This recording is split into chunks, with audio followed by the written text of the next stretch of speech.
about ready for our first presentation after the plenary. And for that presentation, I would like to introduce Khalid Saeed, who will tell us about his research. Khalid. All right. So I hope that is the voice clear? The voice is clear. All right, good. So first of all, I would like to send a warm good afternoon from Morocco. It's sunny here and warm, and it's almost here 5:30. So, and still it's very warm and sunny. I am Khalid Saeed. I know it probably might sound very difficult to pronounce the initials of Khalid and Saeed, but anyway, you can call me either Khalid or Saeed. It's okay. So it is my pleasure and privilege to be part of this online conference, and I would like to thank you all for the time and the effort that you've invested in this online conference. I would like to share the screen. Okay, is it there? It's coming, maybe. Yeah, we can see it now. Okay. So I hope that the screen is there. Yes. Will you kindly confirm? Okay. Good. Yes. Okay. So the title of the presentation is "The Grammar of Folklorization when Critical Discourse Analysis Meets Systemic Functional Linguistics," and we will have a case of the Amazigh festivals in Morocco. However, before I start, let me just briefly outline the central argument that I will be arguing for, along with the theoretical background that I will draw on. So the central argument, as we can all see here, the master narrative in officially produced EFL textbooks in Morocco, all the textbooks in Morocco, the EFL textbooks in Morocco from the 1980s up to now seem to folklorize the Amazigh ethnic groups through instrumentalizing festivals, traditional clothes, food, marriage rituals, among other ethnicity markers. One thing here to clarify, when we talk about the EFL textbooks in Morocco, we talk about English as a foreign language. And the earliest textbooks, officially produced textbooks in Morocco, dated to approximately 1980s. So the argument that I would like to develop is that there is a tendency, something that we can notice through the evaluation of these textbooks, and this tendency has it that for the Amazigh ethnic group, that's a minority that I will be talking about in a while, the general tendency is that this group has been folklorized through the instrumentalization of festivals, especially marriage festivals, along with other things. But for today, I will be just working or zooming on festivals. Theoretically speaking, the study privileges critical discourse analysis as a multidisciplinary and multi-methodological approach to uncovering those opaque structural relationships of hegemony, of power, among other things. Within critical discourse analysis, I will be working with what has been called, or what has come to be known as, the social actor analysis, which is often associated with Van Leeuwen as a socio-semantic inventory to the analysis of the linguistic representation of Amazigh social group or Amazigh ethnic group. And of course, it seems usual that it is inescapable or unavoidable not to work either directly or indirectly using systemic functional linguistics. And here I will be working with transitivity model that has been proposed in systemic functional linguistics and has been widely used. However, now having established the central argument that I will be sharing with you, along with the theoretical underpinnings of the study, the outline will be something like first introducing the socio-cultural situation in Morocco. And I think that would be relevant in order to appreciate the claim and also in order to appreciate the conclusions. And having that, I would like to talk about the research problems or the questions, along with the central argument, the theoretical background, the methodology, and then the findings and the discussion, bringing them together. And I hope that we can end up with, as you will see, with relevant conclusions that would match the research problems and the central argument that I will be building. You can see here, that's Morocco. You can see there, it is a North African country, which is just situated next to Europe, as you can see here at the top. So it takes, it belongs, it's true that an African country and also part of the Arab and the Muslim world. The situation, the sociocultural situation in Morocco is that Morocco is a country where the linguistic, the cultural, and the ethnic landscape is both rich and also confusing. The ethnic composition of Morocco is largely made up of Arabs and Amazigh, with Arabs being the majority and Amazigh being the minority. Although there are no clear statistics up to now about the number of Amazighs and the number of Arabs in Morocco, however, there are clear indicators that when we talk about the number of the people who speak Amazigh varieties and those who speak Arabic or Moroccan Arabic, we can tell that the number of the of Amazighs are much more than those of Arabs. Morocco has always been described as a land of Islam and a land of Amazigh. The other word for Amazigh is Berbers. The word that Amazigh prefer is the adjective Imazighen and the plural Imazighen. It seems that the perceived differences which characterize the ethnic groups either in the north or south or central or Atlas or even the Saharan regions, on the one hand, and Arabs, Amazigh, Jews, and Christians on the other hand, have never been taken as a divisive factor, but rather an enhancer of national identity. Now, that's the official discourse, and one way of understanding the cultural diversity in Morocco is that it has never been taken as something that would put people apart from each other. Now, coming to the idea that we are developing here, we all know that schools and institutions in general are supposed to reflect this diversity, are supposed to enhance this diversity. However, what we can tell is that Morocco has always had to face that difficult task of nation building that requires the fulfillment of a unified and continuing national narrative that would articulate a distinct Moroccan national identity. However, it seems that despite the apparent ethnic, linguistic, and cultural diversity in Morocco, when we read EFL textbooks in Morocco, and when we read, EFL textbooks in Morocco in particular, and other textbooks in general, we can notice that there are two contradictory patterns. On the one hand, as I said before, the Arab components, the majority, is hard, if not impossible to find.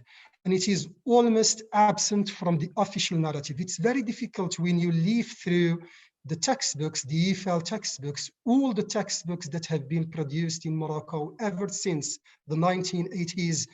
It's very difficult to find the Arab components. Sometimes you can find reference to geographical places, reference to some identity markers, but talking about the Arab component as such is almost a very hard job, and it is almost impossible. So I would like to quote the word here, is that the Arab component, or Arabs in general, seem to circumvent both the sociological and the CDA radar.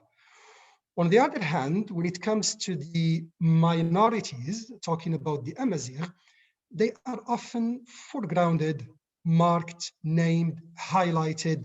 They are often made visible.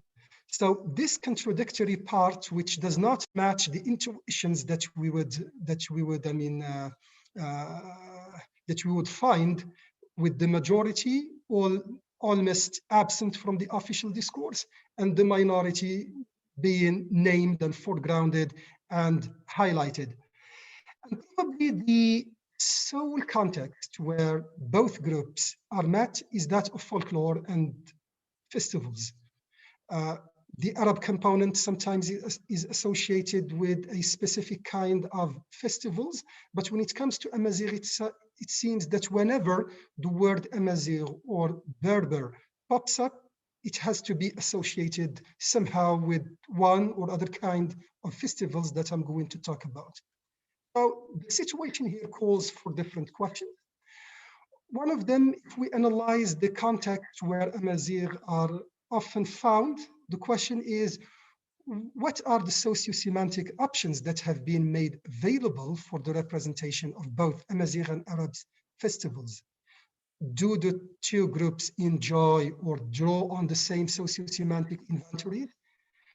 And putting the two questions together, we can say, or we can ask of how have Moroccan EFL textbooks depicted the included social actors, both the Amazigh and the Arabs, but the focus here will be on Arabs and to what, on Amazigh, I'm sorry, and to what and methodology. Corpus for the present study came from 33 officially produced textbooks in Morocco from the early 80s up to now, of course, including teacher's book and workbooks. Now, as you can see here, the selection of textbooks extends over a considerable period of time, so that, I mean, we can see if the official narrative has changed, and if it has changed, then in what direction. And all the EFL textbooks that have been analyzed here have been developed, approved, and distributed by the Moroccan Ministry of Education and have been required to be used in every school, public or private, meaning that the analysis of these textbooks is also an analysis of the state's official discourse about the Amazigh, about this minority. Units of analysis, as we all know that in critical discourse analysis, units of analysis are not stable, and it seems that researchers sometimes tailor different units of analysis in order to fit different research questions and different problems. We have researchers working with micro-linguistic units, others working with the macro-linguistic units. So the privilege, the unit of analysis here is that of the episode drawing on Van Dyck's 1981 as a meso-level discursive unit of analysis, which is situated between clause sentence and the whole unit of conversation or text. Procedures of the analysis or the analytical procedures have much to do with the units of the analysis. And here it's all about how much linguistic analysis to include and how much social analysis to include in an ideal critical discourse analysis. In the present study, it's a combination of top-down and bottom-up. One last thing that I would like to talk about here is for the analysis of the episodes, you know, and in order to make sure that the reliability is secured in the categorization of the data, about 20% of the data was categorized and examined by a second and a third rater using Cronbach's alpha for each category. Now, let me now present both findings and discussing the findings, and I hope that I will be clear and mercifully brief. Number one, we started, that was the first step, we started with occurrences of festivals. Why occurrences of festivals? Because I said earlier that probably the sole and the only context where the Amazigh component is met is the context of festival. So looking through the corpus, we could locate 13 instances of festivals, and the table that we have here, table number one, itemizes the festivals. And as you can see here, we categorize the festivals either to be in Amazigh or Moroccan. Although the word Moroccan seems to be left unmarked, we labeled the other festivals that are not Amazigh, or we call them non-Amazigh. We labeled them Moroccan, the generic or the all-inclusive social component. So as we can see here, Amazigh festivals have been included significantly more than the non-Amazigh ones, which I called here Moroccans. And the result of the chi-square test indicates that the difference between the two social groups in terms of occurrences of the festivals, of course, is not statistically significant. However, the absence of significance does not mean that, that the differences that we have between, or the inclusion or the occurrences of the two festivals does not, require close attention. Having located those festivals that are often either marked as being Amazigh or presented as all-inclusive or non-Amazigh festivals, the next step was to look at the social actors. And of course, here, the analysis should be concerned with answering the question of who have been included in the state's narrative discourse on Amazigh festivals. And the striking finding is that female social actors were included with more frequency compared to males, and this is very significant. And the difference between the two included social actors, as we can see with the using the chi-square test, fell just short of statistical significance. It's 117, which means that it almost, near significant. However, as we all know, in critical discourse analysis, it's never enough for female social actors to be included. The analysis needs to further examine the roles that Amazigh women were given to play in this particular festival discourse. Now, looking at the social role and following Van Leeuwen's social actor analysis, one of the central sociosemantic inventories was that of who is activated and who is passivated. Amazigh females are activated and also passivated. And activation means that social actors are depicted as active, dynamic forces, where passivization occurs when they are the recipient or at the receiving end of an activity. Table number 3 here shows that Amazigh female social actors have been activated more significantly than being passivated, confirming the assumption that Amazigh women have been assigned active roles. As you can see here, the chi-square test reveals that the differences is statistically significant. However, another way of looking at this kind of activation is to look at it from a transitivity perspective, looking at the functional properties, the activities of the activities wherein Amazigh women have been activated using Holiday and Martinez framework. When we look at the types of the processes that often functionalized when women are activated, we can say that Amazigh women have been mostly activated in terms of behavioral and relational processes more significantly than the other processes. So that's very, very significant. It is significant in the sense that Amazigh social actors are activated in behavioral processes, meaning in terms of, as you can see here, in terms of singing, in terms of sitting, in terms of dancing, in terms of smiling. And the fact that female or Amazigh female social actors were activated in terms of behavioral processes has at least two interesting conclusions that can be drawn. First, in critical discourse analysis, we know that behavioral processes are non-transactive, like singing and dancing and sitting and smiling.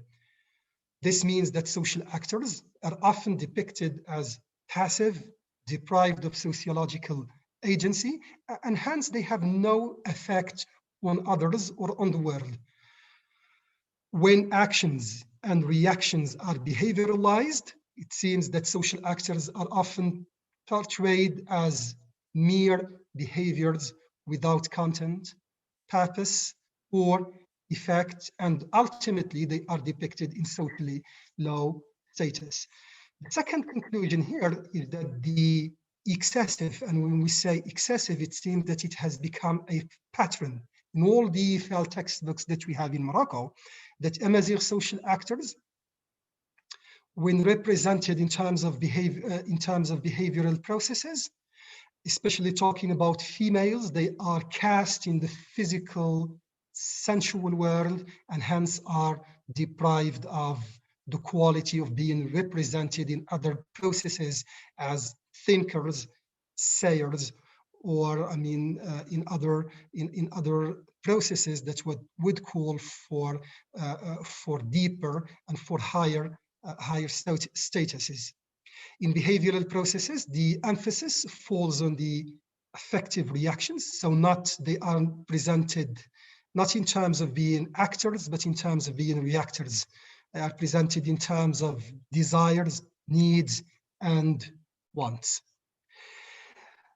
Having said that, we need now to see if this is also the case with non-Amazigh festivals, or those festivals that are often presented as all-inclusive or belonging to the majority. And I shall be massively brief here, as the table that I'm sharing with you right now briefly itemizes the differences, the socio-semantic differences, the transitivity processes that are involved in the different Amazigh and non-Amazigh festivals. So if we just, consider Amazigh festivals that are often represented in terms of behavioral processes, where Amazigh social actors, female social actors, often are represented as either dancing, smiling, or singing.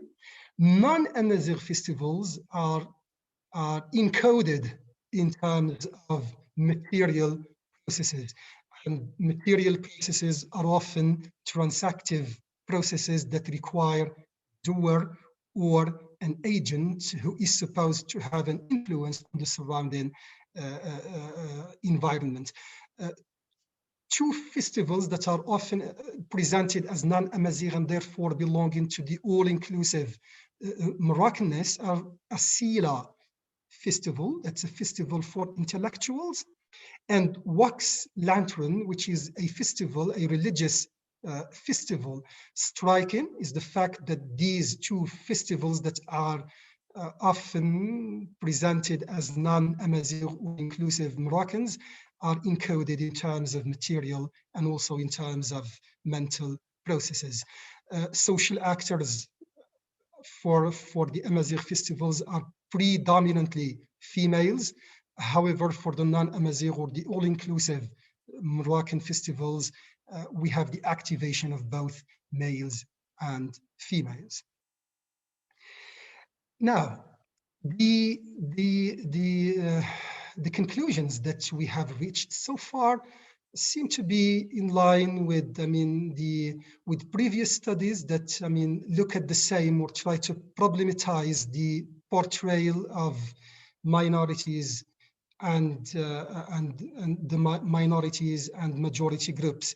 And it seems that one of the recurrent themes is that of the feminization of ethnicity, where the picture that we have is that of women singing, dancing, sitting with female performance, who largely outperform the males. And it seems that here again, Moroccan or EFL Moroccan textbooks are no exception.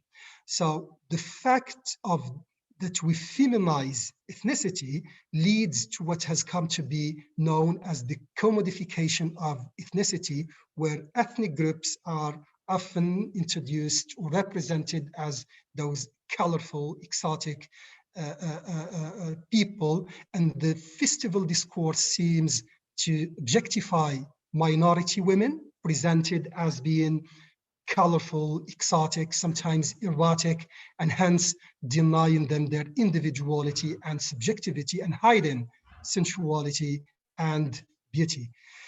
Moroccan textbooks are no exception in the fact that they display sceneries in whose proximity female Amazigh stand reminiscent of the heart-rending, the Isli and Tisli folktale, talking about marriage festivals.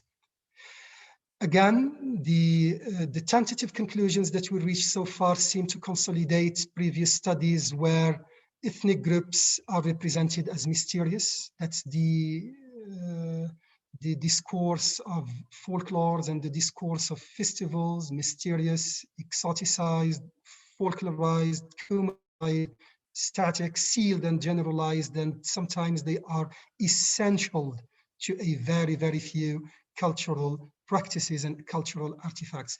Now, the discourse of folklorization seemed to cast those people in a very mythological discourse that hides sensuality, beauty through the discursive process of characterization, essentialism, and characterizing. Khalid, you have 5 minutes. Okay, good. So that's the last slide. Thank you very much for reminding me. So up to now, it seems that the content of EFL textbooks in Morocco over the last 30 years, as we have briefly demonstrated, that's in line again with CDA. Those textbooks are not arbitrary assemblage of facts about Amazigh, but they are constructed congregation of beliefs, theories, and propositions. The fact that Amazigh are heavily folklorized formalizes stereotypes of this minority group, and it further screws our view of Morocco as a view of the Moroccan society, presenting those people in a mythological form, cast them into the irrational, unreal, and static world beyond the borders of irrationality, presented as nostalgic, traditional, primitive people whose lives, knowledge, and beliefs are deeply entrenched in the primitive modes of thinking. The last thing here is that the mythologization of Amazigh, especially female Amazigh social actors, has rendered them kind of museum-like creatures that we no longer see contemporary or alive people. Instead, we encountered dead or replicated images of dead people, and this explains why Amazigh are written about in the past tense, and the language used often frames them as nearly extinct. They are portrayed as imaginary people living in an imaginary world that is cut off from the present and cast away in the past. Now, the fact that Amazigh social actors are often associated with festivals and associated with folklores has also its bearing on students' attitude. I taught English in high school for 10 years, and I can tell that even here in Morocco, I even taught Amazigh students in remote areas. The problem is that whenever I ask students about Amazigh, or when they are asked to write about cultural diversity in Morocco, it seems that their perspective has become as narrow as the official discourse, it's an echo of the official discourse. It's when people themselves with the Amazigh, they talk about the Amazigh case, they often draw on the official discourse.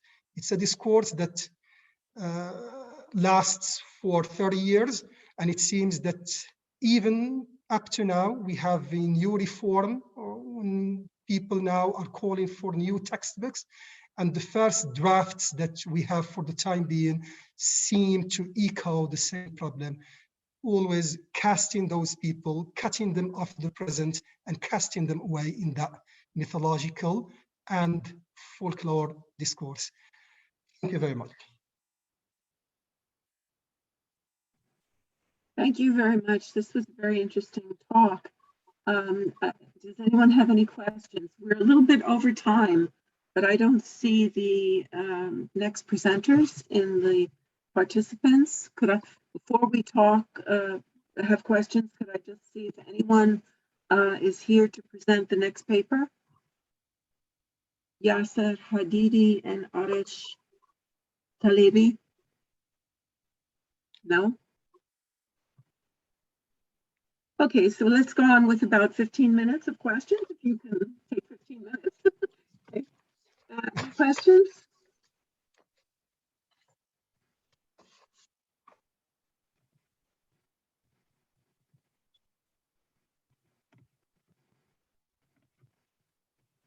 Anyone?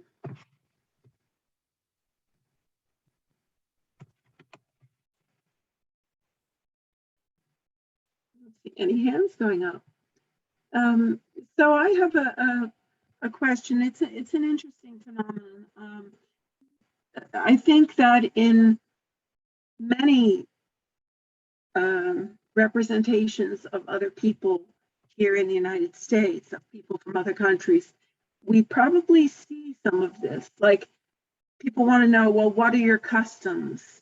You know, what do you wear? Well, of course, most people wear typical clothes in their society, but they may have customs that they celebrate on a certain holiday or something, which becomes an unusual focal point instead of the actual reality of the people, which is the same reality as their countrymen. So I like this, your comments you had where they're almost mythologized in some way. Instead of being in reality, these people are from somewhere else, a folk tale. So I think this is a quite relevant topic for those of us who work with ESL textbooks. Why is there an emphasis on cute customs instead of what people are actually doing? Thank you for addressing that. Excuse me. Are there any other groups portrayed in your textbooks beyond the general Arab picture and the that's really interesting, because the official discourse or the curriculum preaches the fact that since Morocco is a multicultural and multilinguistic country where Arabs, Amazigh, Jews, and Christians are together, normally they should be allocated the same space, at least the same pedagogical space in terms of the linguistic representation or the visual representation.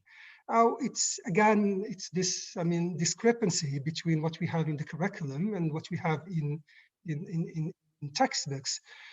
The fact is that the minority or the minority-sized group, talking here about the Amazigh, are almost visible. They are there, they are marked, they are noticed, we can see them. They cannot escape the sociological radar, while the majority or the dominant group here in Morocco is almost invisible. It's presented as mundane, normal, common, usual. It is something that is beyond question.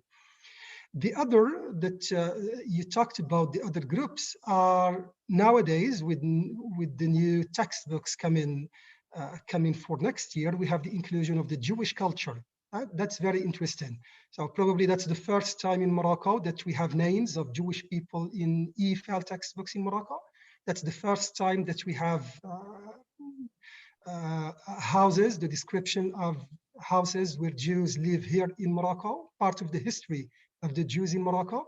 So it's true that, I mean, again, we have the inclusion of the Jewish culture in EFL textbooks, but what is critical here is not about the Jewish culture, but it's about the Amazigh culture that seem to be framed with this festival or folklorized discourse that has accompanied their representation ever since the early 80s. I'm talking just about the EFL textbooks. We know that English is a foreign language in Morocco. However, if we look at the history textbook that dates to the early 60s and 70s, what is again very striking is that they are either forgotten, or when they are remembered in the official discourse, they are often included as people with not with major roles that they play in the national or in the state narrative of independence. The same thing happens with the Christians. It's true that we have Christians here living in Morocco, and it seems again that with the new reform, we have the inclusion of religious groups into the official discourse. Still, the Amazigh or the indigenous people, as they would like to call themselves, are almost forgotten from the official discourse. And when remembered, they are remembered in a very narrow way. Okay, thank you. Please, Jacqueline, I can see that I have two questions here in the chat box. Yes, can I read the questions? What inspired your research? Nermin, Okay. can you hear us? Okay, so can I start with this question of what inspired my research? There are, I would say,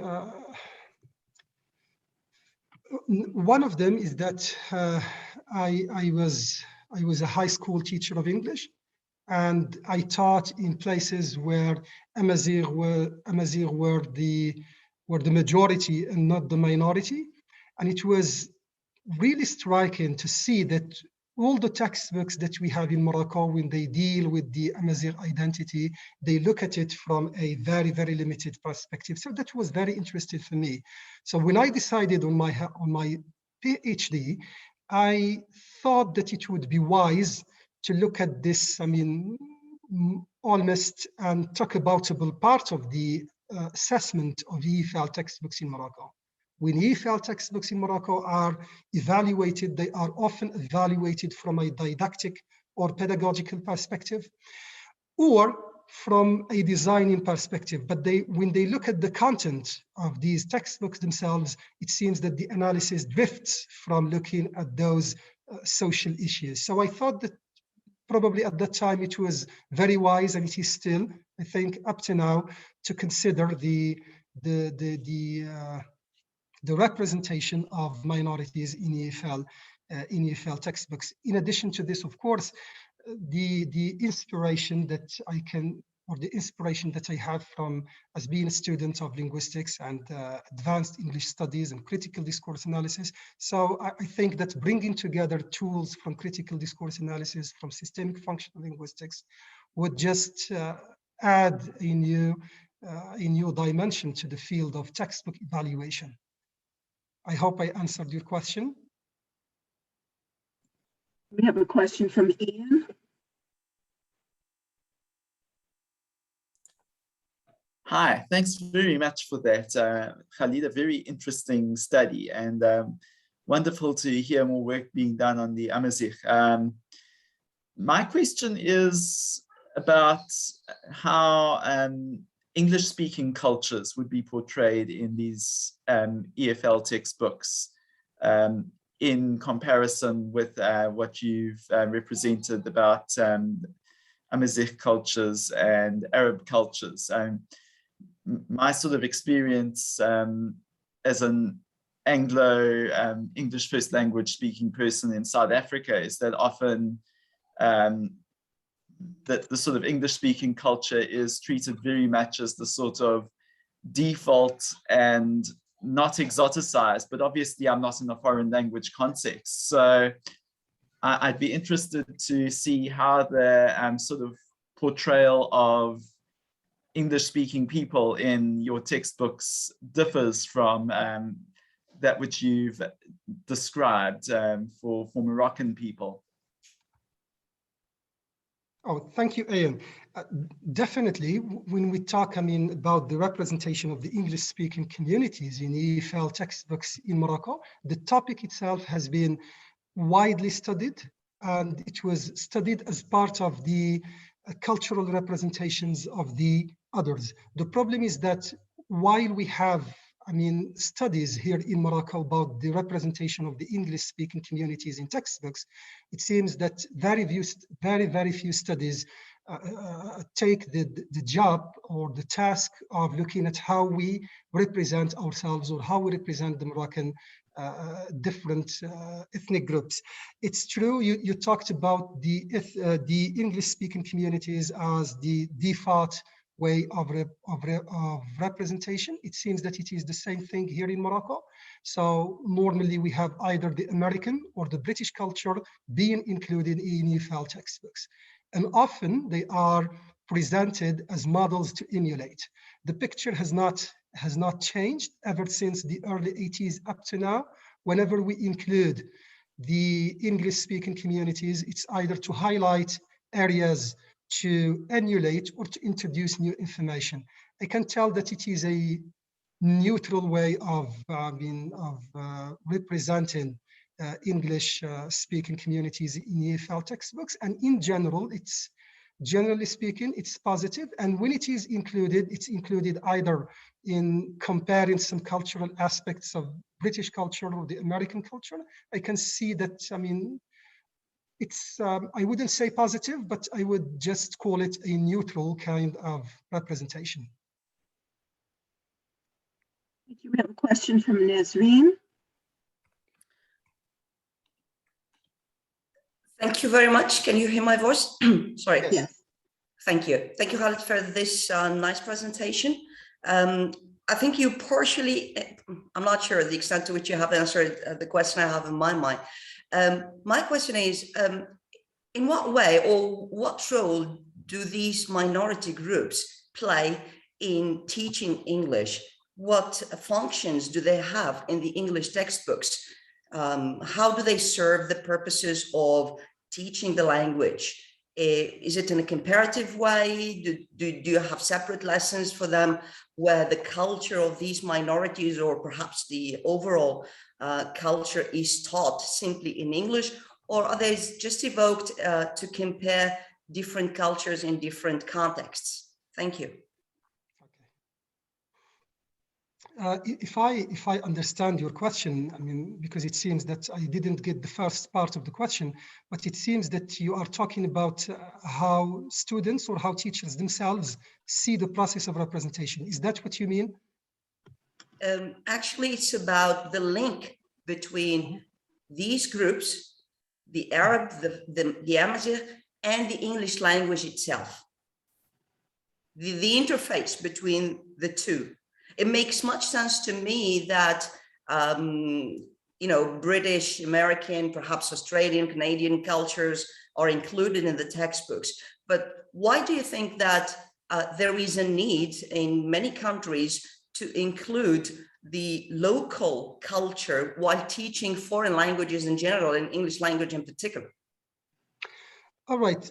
I think that this is a question that has to do with the curriculum itself. It's a question that has to do with the state policy itself, with the educational authority's state policy here, when it preaches that culture here in Morocco, since Morocco is a multicultural society, it is often believed that this should match some kind of variety in terms of textbooks. So the two choices are there. So either to include all the ethnic groups in such multi-ethnic countries, or just to have some kind like a default representation of the country altogether. I think that this is a question that, I mean, is relevant, and it is very interesting, especially that what is coming right now is just adding more problems, because as the new constitution in Morocco is recognizing more and more ethnic groups, so we would expect more and more groups to be included in the school official textbook. The question here is of EFL textbooks. Why should one be, after all, concerned with the EFL textbooks? Why shouldn't we just, I mean, teach language as such? Now, that's a debate that we have in Morocco, and whether language can be detached from its cultural background or not. What is very positive about the situation right now is that we have Amazigh textbook designers, and the Amazigh textbook designers are taking the lead now in producing new textbooks that we have in Morocco. But the problem is that they are echoing the same thing as, I mean, those discourses, so they become part of the official discourse. We have in Morocco 3 textbooks that are written by 3 textbook designers, and they have received the approval of the Ministry of Education. However, when you look at the textbooks, you see that they are, whenever they have a unit about the cultural diversity or cultures around the world, the Amazigh culture is included in this folklorized kind of discourse. I hope I answered your question. Yeah, you did. Thank you. Thank you, Khalid. So I think that's all the questions. Let's see. There's something in the chat from Leaving about how would you suggest that the findings of your study might be used to improve the current ELF, ELT classroom practices? Oh, yes, that's well, I think that the question here is relevant. It is relevant in the sense that it puts the study on the empirical venue. So I would say that we had kind of meetings with the division that is responsible for textbook designing. It's over 2 or 3 years. We had presentations like the one that I shared with you today, and we try to make our voices heard that probably there is something wrong and that we need, because the Ministry of Education each year or every 5 years launches something like textbook evaluation. So textbook evaluation in Morocco is a process. It's a continuing process. So one of the recommendations that we set for the ministry, and this is something that we discussed with people who are supposed to call the shots, is that we need to set criteria of evaluation that draw on critical discourse analysis, that draw on systemic functional linguistics. It's not enough for textbooks to be evaluated from a didactic or just pedagogical perspective. There are things, or there are areas that cannot be evaluated unless we include some kind of inspiration from critical discourse analysis and from systemic functional linguistics. This is something, I mean, if it is taken into account, I would say that it would improve the quality of textbooks, and also improve the quality of ELT and EFL classroom practices in terms of materials, in terms of designs, and also in terms of attitudes of the teachers and the students. Thank you very much. Thank you, Khalid. It was a wonderful presentation. Thank you.